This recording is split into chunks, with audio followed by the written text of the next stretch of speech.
Ya vamos a entrar de lleno con nuestra primera invitada y está con nosotros María Brown Pérez, ministra de Educación.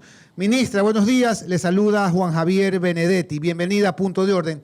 ¿La suspensión de clases por una semana es para todos los establecimientos educativos o solo para los planteles fiscales? Buenos días, Juan Javier. Un feliz año para ustedes. Efectivamente, la decisión del COE determinó que se suspendan las clases en los planteles fiscales de manera obligatoria, es decir, durante esta semana suspendemos las clases para volcarnos hacia la vacunación de terceras dosis de docentes y culminar con el proceso de vacunación o avanzar en el proceso de vacunación de niños en edad escolar.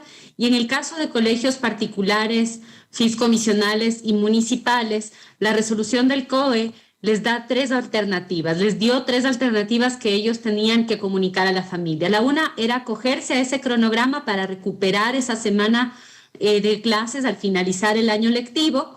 La segunda era mantener el cronograma actual y ir al sostenimiento fiscal, al sostenimiento virtual, es decir, que los colegios particulares, fiscomisionales y municipales, algunos de ellos han optado por ir a la virtualidad esta semana.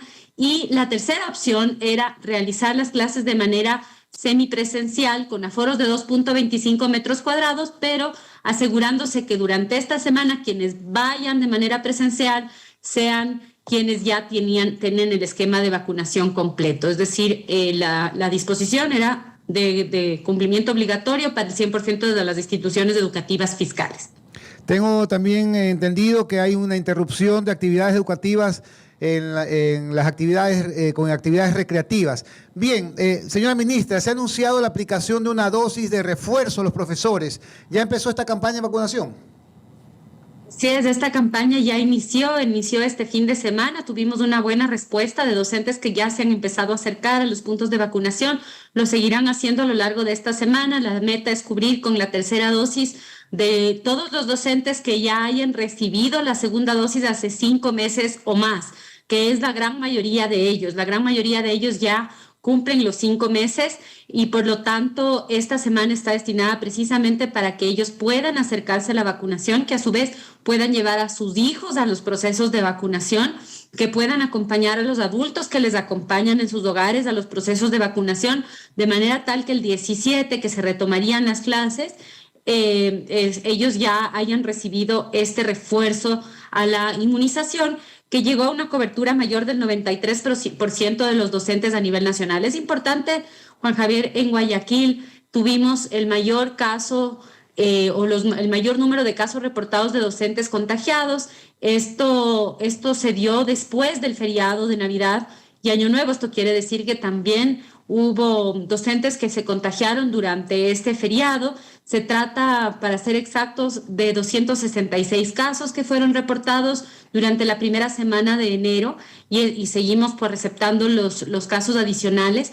Son 266 de los 384 casos que existen a nivel nacional y esto además nos da cuenta que los contagios no se producen al interior de las instituciones educativas típicamente, que no existen, inicios de brotes o contagios masivos en instituciones educativas, porque son casos que se reportan durante las primeras semanas de enero, es decir, que deben haber sido contagios durante el feriado.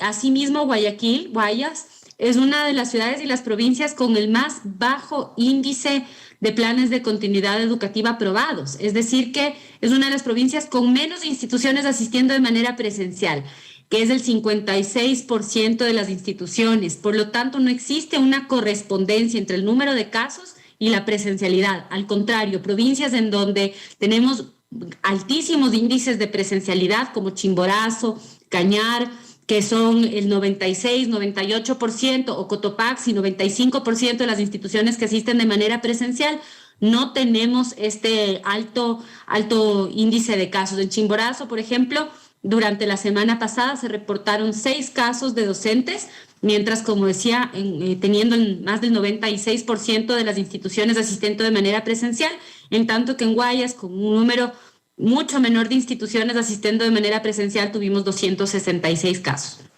Estamos conversando con la señora ministra de Educación. Señora ministra, Julio Baque dice, excelente información, ministra de Educación, saludos desde el Cantón Playa, el mejor clima del mundo. Tati García, señora ministra Brown, porfa, sobre la sectorización de los docentes, háblenos. Excelente. El año pasado iniciamos un proceso de sectorización general docente, el primero que se había realizado en más de 5 años. En este proceso, en régimen Costa y régimen Sierra Amazonía, logramos sectorizar a más de 1.500 docentes en un primer ejercicio de sectorización. Este año realizaremos continuamente procesos de sectorización general docente para ir cubriendo con la demanda que existe de docentes que buscan trasladarse de una institución a otra. En general es gente que debe mudarse de una ciudad a otra y por lo tanto necesita un cambio de lugar de trabajo y que en muchos casos han hecho esta solicitud hace inclusive años y estas solicitudes no han sido atendidas. Vamos a continuar lanzando procesos de sectorización general que tienen prioridad la población más vulnerable, es decir, docentes que tienen enfermedades catastróficas, agravantes, pero que irá cubriendo poco a poco a un mayor número de docentes. Siempre la sectorización tiene que estar sujeta a que existan vacantes o disponibilidad de espacios en otras provincias. Este año iniciaremos también un nuevo proceso de sectorización para el régimen Sierra y continuaremos con procesos de manera permanente para que esto se haga un ejercicio casi constante que realice el Ministerio de Educación para ir cubriendo con esas demandas de sectorización. Igualmente, este año avanzaremos con los procesos de selección para cubrir las vacantes o las necesidades de sustitución de docentes en el sistema. Ahora son un poco menos de 4.000 a nivel nacional. Hemos iniciado ya con un proceso de contratación a través de Educaempleo, de un poco cerca de 1.900 partidas docentes para cubrir esa necesidad y la diferencia será cubierta en los próximos meses. Estamos avanzando con el Ministerio de Finanzas en la aprobación de esas partidas para poder sacarlas a procesos de selección. Con esto cumpliríamos o completaríamos la plantilla docente para cubrir esas necesidades que el sistema educativo tiene y que han sido heredadas de más de 2 años en donde no se sustituyó a los docentes que fueron jubilándose. Buenos días, ministra Brown. Le saluda Rafael Campos. Asumo que la preocupación de UNICEF sobre la deserción escolar es también su preocupación. Por eso me permito preguntarle cuántos niños han abandonado sus estudios desde que empezó la pandemia y qué planes tiene su ministerio para reinsertarlos.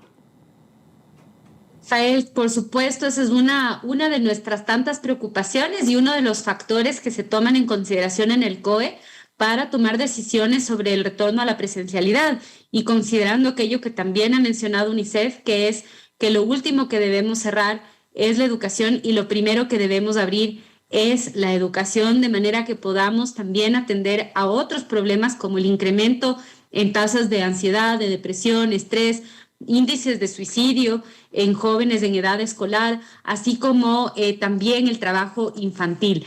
Hemos hecho un levantamiento de información para conocer exactamente cuál es la situación del sistema educativo y también tener una cuantificación de cómo vamos avanzando en cuanto a los procesos de permanencia. Y hay varios indicadores interesantes. Por ejemplo, a nivel de matrícula, no tenemos una reducción, más bien en este último quimestre, al volver a la presencialidad, semipresencialidad, hemos tenido un incremento en la matrícula para régimen Costa. Esto es interesante porque nos da cuenta que al volver a esta presencialidad o a esta semipresencialidad con aforos reducidos y voluntaria, igual tenemos un incremento en la matrícula, con lo cual a nivel de matrícula hemos recuperado, si se quiere, ese número que se había reducido. Sin embargo, hemos analizado también los casos activos dentro del sistema educativo, de reportes de estudiantes que están activos, creados en el sistema y que están activos. Ahí podemos identificar una deserción de entre el 6 y 7%, y esta es una cifra que nosotros creemos es más acertada, más cercana a la realidad, porque uno puede matricular a sus hijos en el sistema, pero no necesariamente ellos están siguiendo un proceso de enseñanza-aprendizaje. Por lo tanto, Esta información es aquella que estamos utilizando para extrapolar cuántos serían los estudiantes o entender cuántos serían los estudiantes que antes estaban en el sistema educativo, que estuvieron alguna vez activos en el sistema educativo y que hoy no lo están. Este 5 o 6% es, por supuesto, nuestra preocupación y hemos iniciado varios procesos para una búsqueda activa de esos estudiantes. Y otro componente que nos preocupa también es la nivelación, es decir, cómo vamos a abordar esas diferencias con las que llegan los estudiantes luego de 2 años de haber tenido distintas formas de aprendizaje, algunos de ellos haber estado casi excluidos del sistema educativo. Y allí iniciamos el año pasado con la campaña Aprender a Tiempo. Hemos visitado hecho más de 4,000 visitas a instituciones educativas priorizadas. De las 2,000 instituciones en donde tenemos o se han determinado con pobrezas de aprendizaje para hacer un acompañamiento cercano, hemos ya expedido un nuevo currículo priorizado que simplifica cuáles son las áreas en donde vamos a poner mayor énfasis durante el proceso de recuperación de estos aprendizajes, que la CEPAL pues cuantifica las pérdidas de Latinoamérica en materia educativa a pérdidas equivalentes a 11 años de retraso. Ese es el gran impacto que ha tenido la pandemia en educación y por lo tanto debemos todos volcarnos como sociedad a un fortalecimiento del sistema educativo en su conjunto, que no solamente tiene que ver con el aprendizaje de las áreas básicas típicas, tradicionales, lengua y literatura, matemáticas, ciencias, sino también el aprendizaje de habilidades socioemocionales, la alfabetización mediática e informacional, la ciudadanía digital, que es cómo utilizar la tecnología. Bien, ministra, precisamente quería preguntarle sobre el tema que usted acaba de citar, que es la calidad de la educación. ¿Qué ha planificado su ministerio? ¿Qué es lo que realmente importa en este momento para mejorar los niveles de aprendizaje en los escolares? Así es. Bueno, tenemos una serie de acciones que iniciaron el año pasado y que poco a poco están concluyendo su periodo de diseño han iniciado su ejecución. El primero, como les mencioné, es esta estrategia Aprender a Tiempo que ha priorizado las instituciones educativas con peores resultados para con ellos trabajar de mano a mano en este acompañamiento presencial. Hemos tenido una buena acogida en la primera evaluación que se hizo en diciembre de satisfacción de la comunidad educativa. Tuvimos también buenos resultados y continuaremos con esta estrategia. Publicamos en diciembre y ahora inicia pues ya la implementación del currículo priorizado. Entre enero y abril terminaremos las publicaciones y el inicio de la implementación de la nueva Agenda Educativa Digital, también del nuevo modelo educativo, así como del modelo educativo para instituciones educativas unidocentes, bidocentes y pluridocentes. Este año reabriremos, además de las 101 escuelas rurales que ya reabrimos el año pasado, 250 adicionales. El año pasado iniciamos algunas de las obras para culminar infraestructura de unidades educativas completas, grandes, en distintos lugares del país. Comenzamos el año pasado con 8 obras que ya iniciaron y este año se sumarán 6 más, al menos este año se inaugurarán 14 obras en donde podremos nuevamente pues ampliar también el aforo de las instituciones educativas y mejorar el servicio en muchas de las comunidades, y continuamos con el programa también conjunto con gobiernos autónomos descentralizados y el sector privado en inversión en instituciones educativas. Solamente en el 2021 logramos una inversión aproximada de $17 millones de cooperación y colaboración a través de Apadrina una Escuela, y tenemos ya 90 instituciones educativas referenciales en las que en lugares rurales ya hemos iniciado una transformación del modelo pedagógico conjuntamente con una repotenciación de la infraestructura, y todas estas iniciativas se sostendrán en el tiempo, se seguirán implementando. Adicionalmente, el año pasado nosotros ya presentamos el Plan Nacional de Formación Técnica Profesional para fortalecer la educación técnica. Este año continuaremos en su implementación y buscaremos también mejorar la calidad del bachillerato en un diseño de una estrategia que deberá irse implementando de manera progresiva para que también el bachillerato pueda irse transformando y cumplir con lo que plantea ya la ley reformada de educación, en donde hay ya un planteamiento de repensar el bachillerato para mejorar este nivel educativo y sobre todo hacerlo más atractivo, más pertinente para nuestros jóvenes.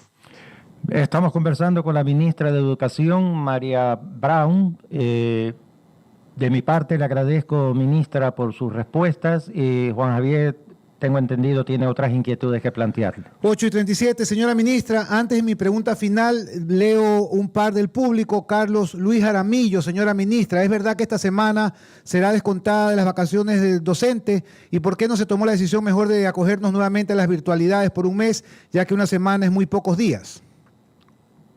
Esta semana efectivamente se contabiliza como vacaciones para los docentes, sin embargo, ustedes van a ver que hay una actualización del cronograma escolar para que se respete el número de vacaciones que por ley los docentes deben recibir. Esta es una semana que se consideró que en el sistema fiscal no exista la opción de virtualidad, considerando que en el sistema fiscal la gran mayoría de estudiantes, sobre todo en las áreas rurales, cuando tienen conectividad no necesariamente cuentan cada uno de ellos con un dispositivo en su hogar y por lo tanto la calidad de esa educación no es la ideal y además porque está destinada para que ustedes los docentes se acerquen a vacunarse. Si ustedes tienen que estar en las clases virtuales no van a poder ir a los puntos de vacunación. Por lo tanto, esta semana deben ir a vacunarse. Esta semana deben los estudiantes ir a vacunarse. Esta semana está destinada para la vacunación. En la 17 retomamos con algunas medidas de bioseguridad fortalecidas. Esto quiere decir que las instituciones que tienen menos del 85% de sus estudiantes vacunados con las 2 dosis deberán utilizar las instalaciones con un aforo del 50% de los estudiantes matriculados en cada momento. Es decir, podrían ir más del 50% de los estudiantes de manera presencial, pero no al mismo tiempo. Tienen que hacerlo de manera escalonada, de manera tal que en un mismo momento la institución sea ocupada máximo con el 50% de los estudiantes matriculados, hasta llegar al 85% de los estudiantes con las 2 dosis de vacunación en el momento en el cual retornaríamos al aforo de antes de esta semana, ¿no? El de 2.25 metros cuadrados por persona.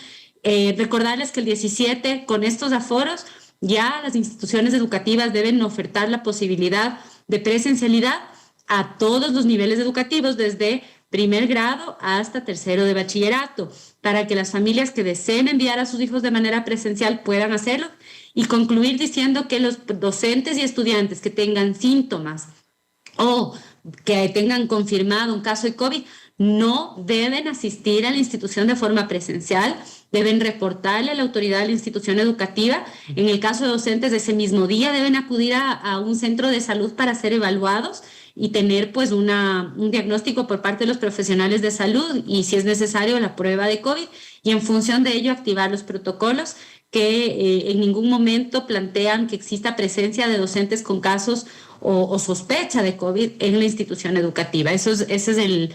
Ya ustedes, docentes, están familiarizados con este protocolo, es el mismo que hemos venido implementando desde el inicio del retorno progresivo a la presencialidad, y siempre pues pedirles que se sigan manteniendo esas medidas de bioseguridad y sobre todo a la ciudadanía que en todos los espacios que no son la institución educativa también prioricemos la educación, pensemos en el beneficio y el bienestar de nuestros hijos, y cuando vayamos a otros sitios en donde hacemos o realizamos actividades no esenciales, también respetar estas medidas, respetar las medidas del COE de que se reduzcan o se posterguen actividades que están dirigidas a niños y jóvenes durante esta semana para que además de ir a vacunarse, la mayor parte del tiempo pasen en aislamiento preventivo voluntario dentro de sus hogares, que no es esta una semana de asueto para salir a hacer otras actividades, sino más bien para estar en la casa, para permitir que tengamos también un mejor diagnóstico de las personas que se contagiaron durante el feriado y seguir avanzando. Y darles tranquilidad, es una variante del virus que una vez vacunados tienen pocas personas que se terminan hospitalizando. El nivel de personas que se hospitaliza es menor, es mucho más reducido cuando estamos vacunados. El 75% de los pacientes con COVID que acuden a los hospitales no se han vacunado, y el otro 25% corresponden en su mayoría a personas de tercera edad vacunadas, pero con enfermedades graves preexistentes, es decir, que ya estamos enfrentándonos a una variante que es altamente contagiosa, que tiene un ciclo más corto, pero que también tiene menor porcentaje de hospitalización o complicaciones, sobre todo para las personas que ya están vacunadas. Por eso la importancia de esta semana, estudiantes, docentes, vamos a vacunarnos. Ministra Brown, la última inquietud, el doctor Roberto López dice saludos al panel y a la ministra. ¿Por qué se sigue manteniendo la ideología de género en las escuelas cuando esta no es ciencia sino ideología? Y yo le añadiría, ¿se ha corregido, señora ministra, ya los textos escolares donde se enseñaba, o más que se enseñaba, se adoctrinaba ideológicamente? En el sistema educativo se implementa actualmente un programa de educación integral en sexualidad que plantea simplemente información que está relacionada y confirmada por la ciencia, en donde existe información que se pone a disposición de los docentes en primer lugar para que ellos puedan contar con todos los respaldos y con toda la capacitación necesaria para saber cómo abordar esta temática dentro de los hogares. Importante mencionar que debemos trabajar en la reducción de los altos índices de embarazo en niñas y adolescentes, que además ha incrementado durante la pandemia, y para ello tenemos un plan integral en el cual participa el Ministerio de Salud, el Ministerio de Inclusión Económica y Social y la Secretaría de Derechos Humanos. Los textos fueron revisados y sí, continúan siéndolo, no solamente internamente, sino con apoyo externo. Por ejemplo, los textos que tienen que ver con historia han sido revisados por la Academia de la Historia, y este año también, como parte de esta transformación de la calidad de la educación y del sistema educativo, hemos estado en un proceso de replantear el modelo de entrega y dotación de libros de texto y material pedagógico dentro de las aulas, para que también exista una optimización de los recursos del Estado y repensemos cuáles son estas herramientas que los estudiantes deberían tener. Entre otras cosas, hemos planificado poder entregar un mayor número de libros de literatura, es decir, que las bibliotecas dentro de las instituciones educativas puedan poco a poco ir recibiendo nuevos libros, para que no solamente se entreguen en las instituciones libros de texto, sino que tengan los estudiantes opción de acceder a literatura universal, literatura nacional, que forma parte también del proceso de fomento a la lectura comprensiva, a la adquisición de la lectoescritura, que es una prioridad dentro del currículo priorizado, así como lo es el desarrollo del pensamiento crítico. Son varios los cambios que se irán dando.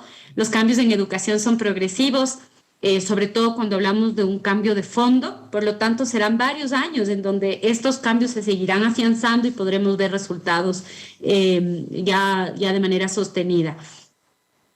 Bueno, muchísimas gracias. Agradecemos el tiempo y la predisposición de la señora ministra María Brown Pérez, ministra de Educación, aquí en Radio Centro. Muchísimas gracias, señora ministra. Muchas gracias a ti, Juan Javier, y una feliz semana para todos. Recuerden, vamos a vacunarnos y cuidémonos mucho. Muchas gracias. Muchísimas gracias.